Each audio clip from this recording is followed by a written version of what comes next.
Hello, my name is Donna Bachowski and I'm one of the educators with Bywater Solutions.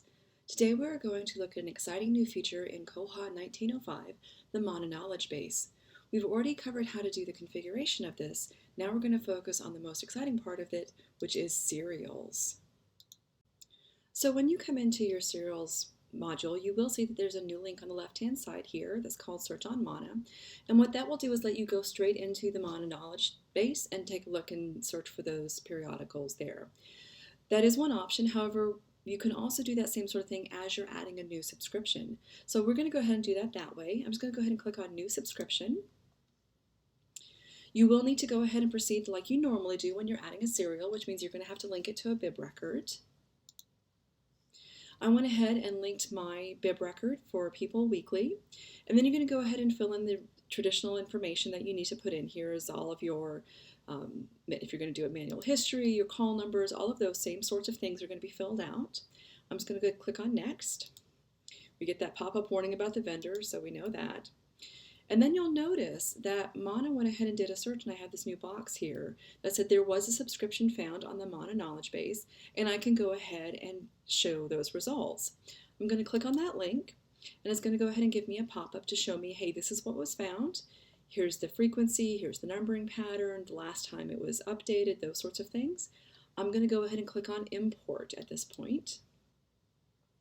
And so now you'll see that my frequency and my numbering pattern have both been populated in here, and then I can go ahead and continue as far as adding the first issue publication date, all of that sort of information. But the hard part is set up for me. You do see that it notifies you that it has been done with Mana, so you'll know how that subscription information has been set in there, and you're all set to go.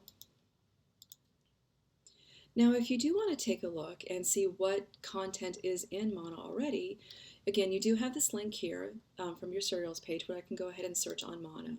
So I'm going to click on that, and you can see it's just very basic information. I can look by ISSN, I can look by title, or I can look by publisher.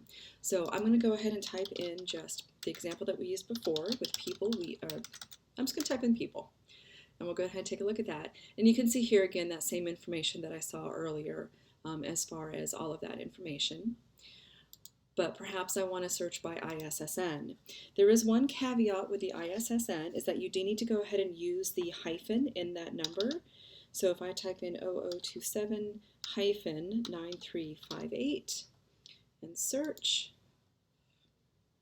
I will go ahead and get the result there also. So you have two different ways, but again, if you do go in and set up that new subscription, which is a step you'll have to take anyways, it will automatically search through Mana for you. So this will save you a step instead of searching first and then moving forward. I hope this brief introduction to the Koha Mana knowledge base for 1905 has been helpful. This will get you started on importing serial subscription patterns. Also be on the lookout for the next tutorial that we're doing, which is going to be importing reports, which is another really fun use of Mana. Thank you again for joining us. This tutorial is a production of Bywater Solutions.